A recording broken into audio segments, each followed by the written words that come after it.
truly to join forces and talk about how can we use the ancient wisdom of the Bible to truly empower our minds, to truly empower our relationships, our lives, our community and the world. And with that, using this wisdom, share the scientific discovery that back up what is here. And I believe for many years that by changing someone's thought, I change their emotions. By changing their emotions, I change their behavior. But when you receive a call that your father is dying from cancer, your daughter maybe is not going to survive, I am sorry. Don't tell me that I need to think positive. Okay? Don't tell me that. So that's when it was a moment that I let go of everything. I realized that I had a pretty good education, but it would take me years to get over it. I learned about Freud. I learned about Jung. But nobody taught me. What can I learn from Jesus about mental health? What can I learn with Moses about leadership? What can I learn with Mary about family values? I wouldn't be an angry stay-at-home mom if I would learn back then. I came from a background, my profession is I'm a psychologist. I grew up in a big, fat, loud, Catholic Brazilian family of 6 kids. I'm the last one of 6, which means whoever were available changed my diaper. My grandmother was this sweet and really devoted Catholic. And I remember that I was deadly afraid of her God. Deadly afraid. I remember that she used to have this saying. She said, okay, if you don't want to confess, that's okay. But I'm going to go to my room, and I'm going to pray. Always have a pause after the pray. And when I pray, God listens. For 10 years of my life, I was between being an atheist or a completely lost woman that had no clue, was trying to find something to fulfill my heart. I went through so many religions. I'm going to confess something again that I never did to anybody. I ended up in Scientology in Beverly Hills. That's how lost I was. I went to 3 sessions, then I'm like, okay, Tom Cruise is not here, I'm out. And then I had this dream. I think my soulmate is in LA. And my friend that was single friend in LA said, girl, I'm a single woman in LA. You said that this angel said that your soulmate is here. Let me tell you, you didn't have a dream, you had a nightmare. 3 months later, I was in a party, and this woman, that she was a producer, she started talking to me, and she was like maybe 60-year-old, and I don't know if you know, when you were single and you go to a party and you're looking for a soulmate, you don't want to talk with 60-year-old woman. Are you an actress? Are you? And that's exactly what I asked. I said, do you know who I am? A crazy woman. That's who I am. And I told her my dream. And this woman, which I didn't know, was my husband back here in Fargo, business partner. She looked at me and she said, you had this dream? I know who is your soulmate. His name is Bill, and he's from Fargo, North Dakota. And then she said, no, let's call him. Call him, tell him to come and visit you in LA. And then she gave me the phone. He didn't answer when he read to his male voice. And I just got the phone and said, hey, my name is Chris. I'm from Brazil, and I think I'm going to be your wife. True story. 6 months later, we were married. And I left all my life, my career, and I moved from Brazil to Fargo, North Dakota. I didn't know anybody in town. I didn't have one friend to call. I didn't have one Starbucks friend. Do you know what this means? Starbucks friend is the best. It's the friend that you call and whatever you share with her, she's like, you're right, I agree. You're right, I agree. Sometimes I just want to vent. I just want to badmouth my husband. I didn't want a friend say, oh, you got to think about his side. No, I want a Starbucks friend. That whatever I say, she's like, you're right, you're right, you're right, you're right. I knew it wouldn't be easy. Wouldn't be easy. And then I moved to here, tried to adapt to a new culture. I got pregnant right away. I gained 60 pounds in my pregnancy. My father was getting really sick in Brazil. He was the love of my life. And then my husband and I, we just were understanding each other. I came from this culture that we all about passion and, express love and romance. My father is a huge romantic man, like Don Juan. So here, I'm with my husband, and I just wanted him to express more. Like in Brazil, you hug and kiss in public. And I remember, if you haven't heard the story, I was in a bank in a line, and I'm like, okay. I start kissing my husband, like that's what we do in Brazil, and I remember he's like, psh, this is PDA, don't do that. Like I felt, what is PDA? Like I felt like a cop would put me in jail. That I need to raise my hands up. And I remember the day that I was like, truly, it's funny, but I was like, this is not gonna work. This guy doesn't talk my language. And I looked at him and said, you are not romantic. You don't express, you don't love me, because that's the way that I grew up. So we gotta always be careful that things that we carry from our past, the way that they teach us, and the question that we gotta ask ourselves is this serving me today? Then I remember saying, you don't love me, you are not romantic. And he looked at me, he said, of course I'm romantic.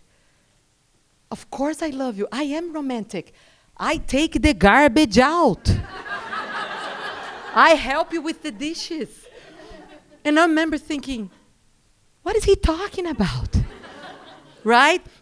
Until the day, so we ended up in a beautiful process of truly learning from each other and understand that we have many languages of love.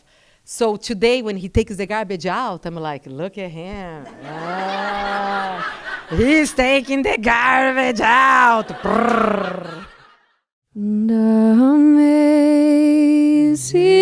grace, how sweet the sound that saved a wretch like me.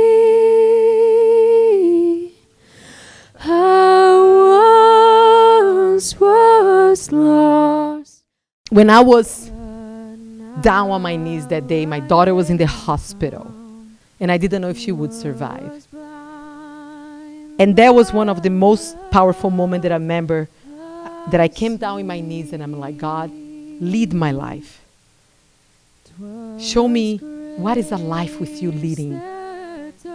And I didn't know 10 years ago, because back then I want to divorce my husband. I want to move back to Brazil. I wanted my daughter to be alive. I want to believe in myself. I was so broken.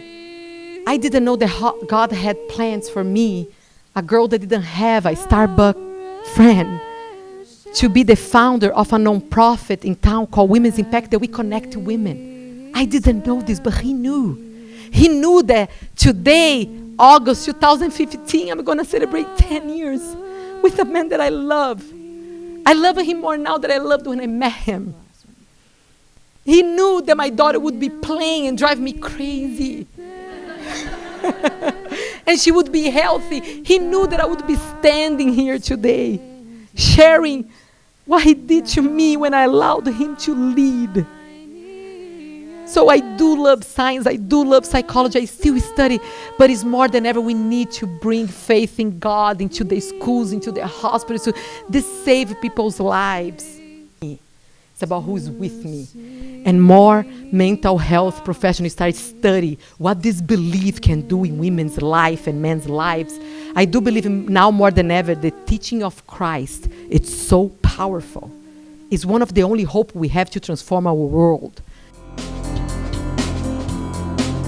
In the Gospels, when you look at Jesus, he takes this wild group of guys. I mean, like, seriously, have you read the Gospels, really thinking about what they were like? They're pretty rough. I mean, they're like these fishermen, and they made a lot of messes, and they didn't do it right. Like, you look at how they did it, they'd come back, but it didn't work, what you told us to do. And he would be like, oh, you guys, okay, do this, and he was just like very gracious. And I think as leaders and as people who lead, the flock or whatever, these 11 men then went and changed the world for the gospel of Jesus Christ after that whole time of a lot of messes. And you think, it's not always easy, and sometimes it's messy, and we just have to be gracious with one another too, in that sense. And learn from our mistakes. It's never too late to say, today I'm making a choice. I'm going to just partner with God and just start seeing some things change. And I really believe he has a plan for each one of you that's incredible. He said, he promised it. I have a plan for you to prosper you and not harm you, to give you hope and a future. And in those plans, there will probably be pain and hurt. But he's also a God that redeems the time, and he takes back and brings some reconciliation. And the wisdom in the Bible that I'm learning every day in my life is not about me. God, to empower Moses to go and receive this calling, God didn't say, Moses, like we do a lot in women's empowerment, including myself. Many times I did this, and I still do sometimes. God wasn't like, Moses, you can do it. You are fearless. You are fierce. You are powerful. You go, guy. He didn't. He said, you go, and I'm going to be with you. It's not about you. It's about who is with you. And I am with you, and I am God. Exodus 4, that finally Moses, after going through many doubts, he tell to his wife. There's just one moment that you can hear about his wife, and get his wife and kids and get on a donkey and go to Egypt and accept the calling. And I love this part. Actually, what truly inspired me this word is more Moses' wife, because that woman, contrary to him, she didn't even doubt. Like as a woman, when I read the part that he got his wife and kids got on a donkey, as a woman, I was waiting for the next lines, her saying, are you kidding me, Moses? Do you want me on a donkey? Like if it was a camel, maybe. But had such a faith in God that she just got on a donkey. So I just feel here, when Jana was talking, that a lot of people, God has been calling you for something. Maybe you want to start a blog and start sharing something, or writing the book, or start a nonprofit helping, or restore your marriage, or whatever resources you have, get on the donkey. Okay? If you don't have a camel, get on the donkey. Write 1 page a month, but start your blog this month. So remember that. Think about the challenge as you invite God to lead your life. Do one thing this month. One little thing to truly say to God, I'm listening to you and I'm following my calling.